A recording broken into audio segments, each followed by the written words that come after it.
Ito ngayon pinag-uusapan mga flood control. Sino ngayon ang binibintangan? Diskaya ang gumawa. Ang mga kontraktor nila sa Ilocos Norte, Diskaya rin eh. Paano tayo maniniwala ngayon sa mga pinagsasabi din ng mga iniimbestiga? Mga kontraktor nila, maraming kumpanya.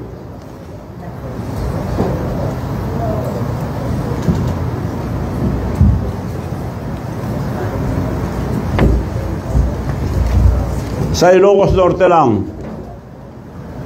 St. Matthew General Contractor and Development Corporation, 962 million plus, almost a billion. St. Gerard Construction General Contractor and Development Corporation, 608 billion. Alpha and Omega General Contractor and Development Corporation, St. Timothy Construction Corporation. Apat ito sa Ilocos Norte. Paano nila hindi alam ito? Eh, probinsya niya ito. Paano tayo maniniwala ngayon sa kay Presidente? Ito ngayon pinag-uusapan mga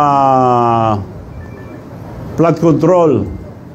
Sino ngayon ang binibintangan? Diskaya ang gumawa.